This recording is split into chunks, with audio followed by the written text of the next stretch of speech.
Hi, I'm Donna Jordan from Jordan Fabrics. Today I'm going to show you how to make a new quilt pattern. This is called King's Crown. This is a pattern that Matt has been working on for quite some time to make a really nice pre-cut. So this is a 12 block kit that comes with all the pieces all the way cut out. These are really fun to make because you don't have to do any cutting at all with the pre-cuts that we make. So I'm going to show you how to stitch the blocks up and then we'll finish up the quilt.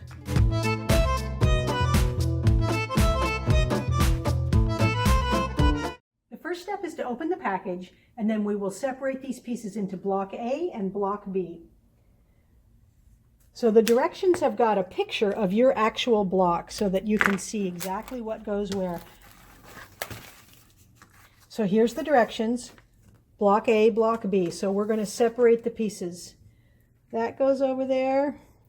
That's for block A. That's for block B. That's for B. That's for B, that's A, that's A, that's A. And then here's the centers. This is A and this is B. So we've got the center square. This is going to go on all four sides. That's going to be our corners. And these are going to be, they're going to be all triangles that are going to go like that. So we have to mark on the back of all of these guys. We need to mark a diagonal line on the back of all of that piece. Now we need to mark the back of this particular square here. So we are going to put a straight edge. It's probably easier. You can probably see it a little bit better there. Just from corner to corner. And then mark it with your preferred tool. I use a pencil. Sometimes I use chalk. And this is what I would do if I had never made this pattern before. I actually do not mark the back of any of my squares because I have a line on my sewing machine that I can put the needle here and put this on the line. And I'll show you, I just sew right across the back with no marking at all. Here's the line that I have on my machine, and I drew this on with a paint pen. It's getting a little bit worn off now, but it's just a line from the needle hole straight down, and that way I can sew right from one corner to the other corner as long as I keep the bottom corner on that line as it moves up. And I find that method to be a lot quicker than the method of marking the back of every square. But if you want to mark them, it's just from corner to corner, and you need to mark all of these for this block. So we're going to take these over to the sewing machine now, and I'm going to show you how to stitch up this block. Here's all the pieces for one block. We've got the center, we've got the background that the triangles are going to go on, and we've got the corners. So the first step is to sew these onto one side of the background here. Now there's complete instructions in here.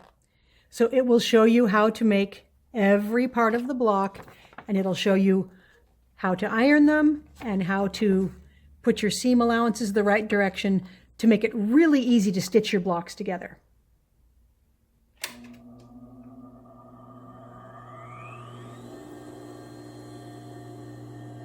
So the first step is to put one of these triangles on the right corner, and we are going to stitch right along that same line there. So this one is drawn, but you can see that my line that's on the machine here, the corner is right on that line. Now, if anything, you want to stitch just a hair to this side of the center. So I'm lining up with my line, and I'm lining up the corner right where the needle hole is. And I'm chain piecing, so I'm going to keep those on the machine. It really helps you to go faster, but it also helps you to keep everything lined up the same way. So I know that I can look at these and sew the same way, and I won't sew onto the wrong side. Now I'm going to snip them apart, and we're going to take them over to the ironing board.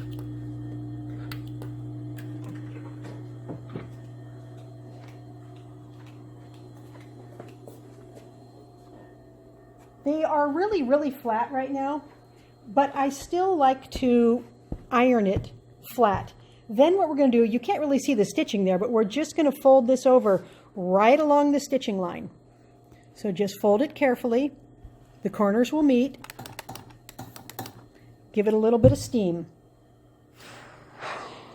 Now I usually do 4 at a time. Once you have them ironed, you want to pick up the top piece here. We want to cut away the seam allowance on the back here of both of these bottom layers.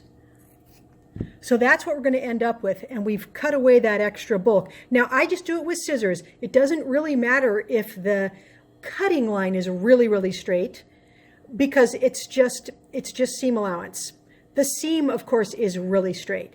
Now, if you want to, of course, you can open this back up. You can get out your ruler and your blade and you can slice it there. I just don't think it really affects the outcome very much if that is completely straight or not. This is what we want, so this goes really fast. So we're going to cut these. Then we're going to sew a square on the other side.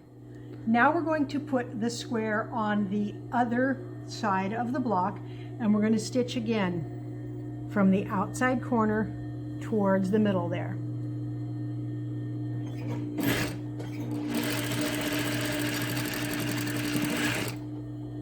So do that for all 4.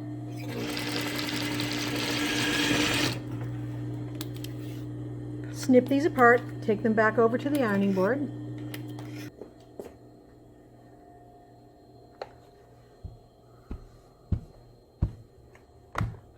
Again, fold it over. The corners will meet.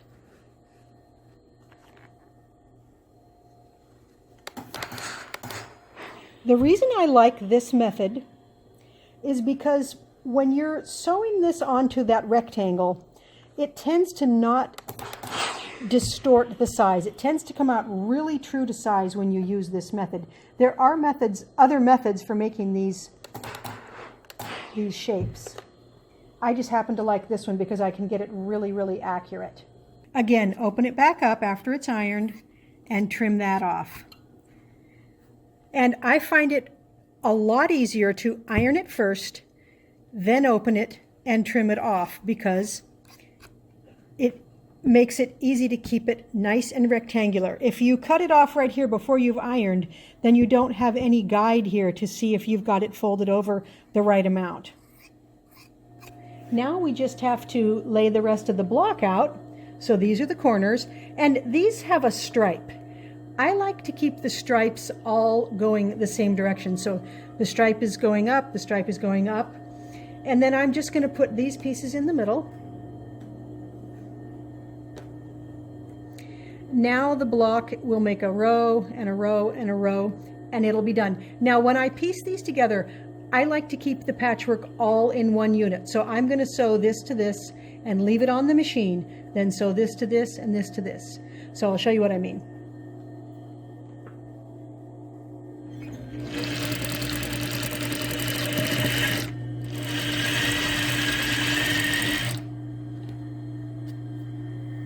This method makes it easy for me not to get any of the rows backwards. So if you just set this back over where it was and open it up, you can see that these pieces are going to go right on. So I'm just going to grab this one here,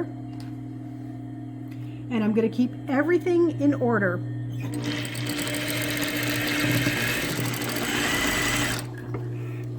Now our rows are all made, and they're staying together from those little strings in the middle. I do like to double check the block here with the picture and make sure everything looks like it's turned the right way, and it is. So this will tell you which way to stitch or to press your seam allowances. I've actually got the picture like this. So we want to do these seam allowances going away from the center, and that's the way they want to go naturally because there's extra bulk there. And then these seam allowances, they want to go towards the center. And I'm just going to finger press it right now. Of course, if you like to iron it at this step, you can take it over to the ironing board, but I find that the finger pressing works really well for me. So now we're just going to sew our rows together. We're going to match everything up. You want to use really careful 1/4 inch seams, and I actually at this point sometimes snip that apart so I can peel back and make sure that my intersections are completely lined up.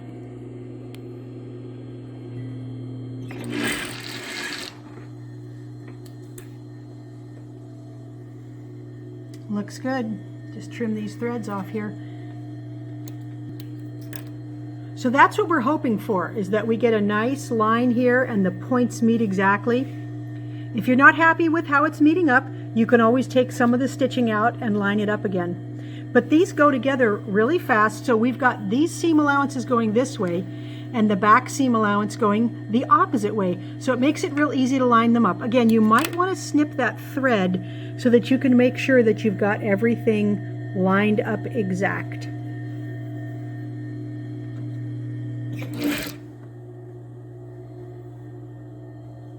All right, now we're going to give it a good steam pressing and that block will be done.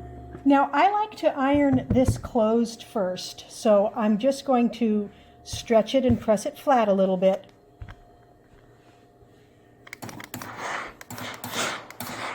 And that's making sure those seam allowances are going that way and these seam allowances are going in. Then I'm going to open this up. And I'm going to do it with my hands first because I can feel that that seam allowance is going the way I want it to go. And I can make sure that it's straight. So I'm not going to use steam right now. I'm going to open this one up and I'm going to press it open hard with my hands. I find if you do it with your hands first, you don't distort the block. So once you have it looking nice and square and straight, then you can steam press it. So this is really a critical step to making your blocks nice and square.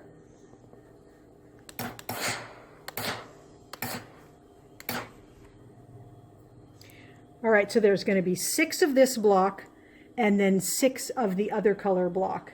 Then we'll put the quilt together and we will see a secondary pattern pop out. It's really fun. Here's the B block all stitched together. So we are going to make a total of 6 B's and 6 A's. Then we're going to stitch them all together. And you can already kind of see from the picture here what the secondary pattern is going to look like. It's really fun because you can't really tell from the separate blocks what the quilt is going to look like. So I'm really excited to get all the blocks stitched up and then I'll show you what the quilt looks like. Here's the 12 blocks put together. So this is what came in that one package. So there's 6 of the A block and 6 of the B block. So you can see the secondary pattern coming out. And I actually like it so much that I'm going to make a whole nother package and make the quilt even bigger. Then I'll have my stripes all going down the quilt. So this is 12 blocks. I'm going to make another 12. This is a really nice size right here already, but I just am in love with these fabrics. These are Joe Morton. This is a line called Timeless that Moda put together.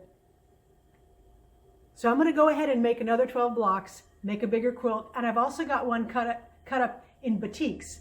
And when I say I have one cut up, I mean Matt cut it up for me. But I'm going to stitch it up and I'll show you what that one looks like too. Here's the finished quilt. So it's King's Crown, and you can kind of see the crown here. It's really hard now that the quilt is done to even tell where each block is. So this is one block here. And this is the second block. But they just blend together and make a really nice quilt. It was really fun to make. The patchwork, very geometric, everything lined up real easy. I quilted it in a very small meander, so it's quilted all over. You can see the meander stitch here. I didn't want to do any quilting pattern that would take away from the patchwork because the patchwork is all made up of those little teeny prints. So here's the back side. This is another teeny tiny print from Joe Morton's Timeless collection. And these really made a very nice throw size. So this is 2 packages of our pre-cut patchwork. So the quilted part, the patchwork part is, let's see, 36 by 54, and I added borders. So now it's about 53 by 71. So it's a nice throw size. Now, if you only want to make one package of patchwork, I'll show you what size this makes. This is made in all batik, so it looks completely different. I was really surprised at how this one turned out. So here you can see block A, and then here's block B. But when you get farther away and look at it all, you really see a lot of different things going on. I tend to see this patchwork part right here. So this was 27 by 36 inches, the patchwork. Again, added borders, 44 by 53. So this is a really large baby quilt, a small throw. This would make a really nice wall hanging size. So this one is quilted with a flowery pattern because the batiks just suggested flowers to me. And I've got a nice geometric batik on the back. A little bit of lint, always some threads. I always seam my backs. I don't know if you can see the seam here. You can barely see it. So I had a large scrap left over, so I just cut that up into the binding. So I've got the same binding that I used on the back. And it's just a little bit different than that top border there. Really fun quilt to make. Sews up really fast. Very satisfying to have all the geometricness and all the little points lined up. So be sure to let us know if you want to see some other patterns in patchwork. This is a traditional pattern. Maybe you want to see a double wedding ring. We are going to try to get that made for you. Leave us your comments. We love to hear from you. Thanks for watching.